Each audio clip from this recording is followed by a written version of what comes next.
Happy Wednesday morning, meteorologist Gracie Morris here with your morning update, and it is going to be quite an active weather day across the region, especially towards the Midwest. Already seeing very active weather, but in parts of the Mid-South today under a very rare level 5 out of 5 high risk for all modes of severe weather, especially even some stronger tornadoes. Right now, though, that line of strong to severe storms is back off to our west. Now it's really approaching northwestern Arkansas, where there's severe thunderstorm warnings in place across portions of western Missouri as well. 2 tornado warnings currently in effect, and one of those in Joplin, Missouri as well, just to the north and west of there.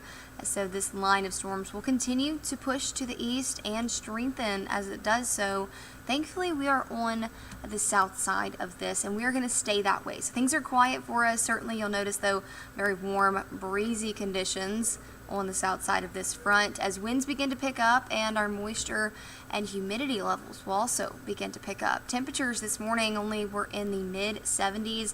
Very warm for this time of the year. That's usually where we end up for afternoon highs, but unseasonably warm conditions will continue. Right now we're at 77 in Jackson, dew points in the low 70s as well. Those are sustained winds you're seeing here on our observations. 24 miles per hour out of the south.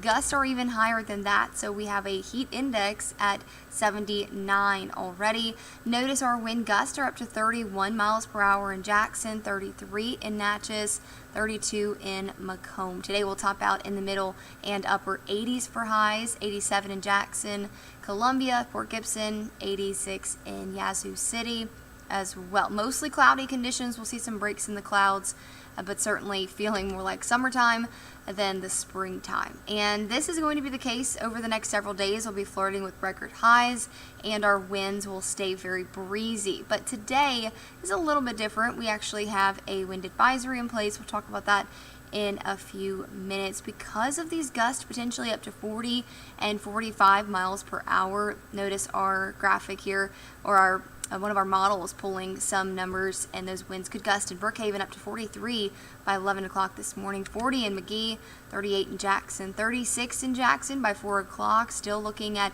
nearly 40 mile per hour wind gust in Macomb. And these continue to stay very breezy into the evening hours as well. Overnight, we'll see them relax just a tad, but early tomorrow morning starting to pick up again around 25-30 mile per hour wind gust already by Thursday morning as well. So no wind advisory issued just yet for Thursday. So far, we're looking at 9 a.m. this morning till 12 a.m. tonight, where that wind advisory will stay in place. What that means for you is that if you care about some items and articles around your house, you might want to secure them down or take them inside for today before you head out. And if you drive a high-profile vehicle, use extra caution as you're traveling today. And also think about that these winds could certainly knock down some weaker trees with already saturated soil, and it could blow some limbs around as well. Tonight we'll drop back into the 70s, so another very mild start, nearly 20 degrees, if not more, above average for overnight lows.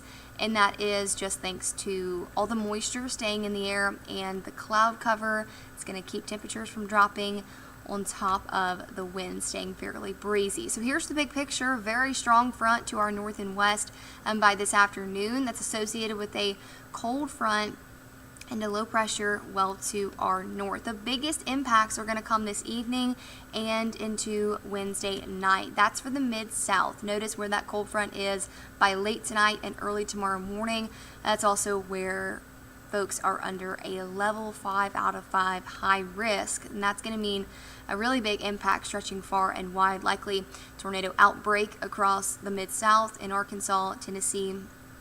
We could even see impacts in the northwestern part of our state. Thankfully for central Mississippi, I'm not expecting much. Now, we could see that risk shifting a little bit further to the south. We'll have to keep a close eye on it, but so far trends are really having that front become stationary and staying to our north. So Friday morning, again, we're going to stay on the better side of the system. That front is stationary, and we are not going to see those impacts through Friday or into your Thursday, but that changes over the weekend. So here is a look at today's risk for your Wednesday.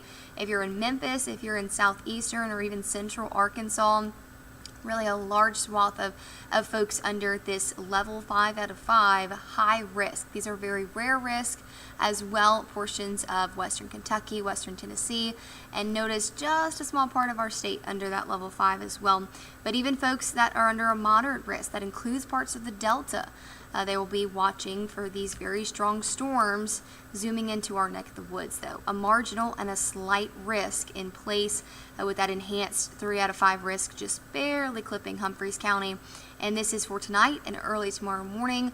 Again, I think these will be very isolated, if any, some damaging wind gusts, some large hail.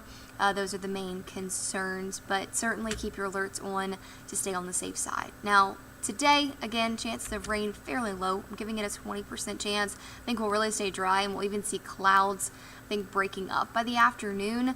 And of course, once clouds break up, you can see even back to our north and west in Arkansas, where those clouds break up, that gives the atmosphere more energy and more fuel for those storms to tap into. By early tomorrow morning, 2 to 3 o'clock on your Thursday morning, some showers in our northern counties, maybe a couple of those becoming a severe thunderstorm as well. Here's Thursday afternoon. We're dry, but we become mostly cloudy very quickly, and there is a chance for 1 or 2 of those storms, again, to reach severe limits, but I'm not too concerned with the conditions today and through Friday.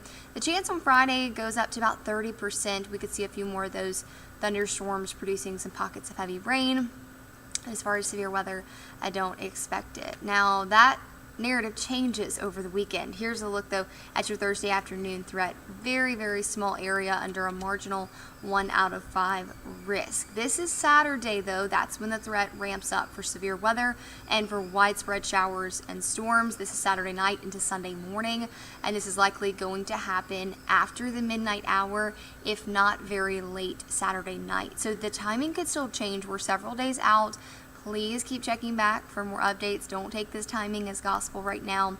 A level 3 out of 5 enhanced risk, though, has already been issued from the National Weather Service, and that could unfortunately increase. The ingredients do look very favorable for the severe storms. All modes will be in the cards for us as we head into the weekend. Here's a look at our extended time frame for that system on Saturday. Late Saturday night, I'm thinking 10, 11 o'clock, even into the midnight hour. Rolling through, that squall line pushes in 3, 4 o'clock, and it is moving out.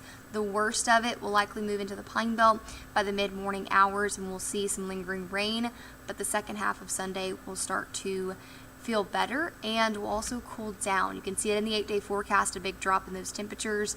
For the time being, again, we're going to be flirting with record highs today, tomorrow, and Friday. Upper 80s, more so summer temperatures in the forecast, and winds will stay quite gusty as well. Overnight lows in the 70s, and notice Saturday and Sunday. Big changes there. It's a weather alert day Saturday night into Sunday, so keep your alerts on loud, stay weather aware, and have that plan in place. We'll be tracking it, and of course we'll have more updates and a closer look at the timing on those storms over the coming days. The good news is Monday morning and next week looks much quieter and even cooler. Highs in the 60s and lows are back in the 40s. We'll have another update on your Wednesday weather this afternoon with Roberto Zamora.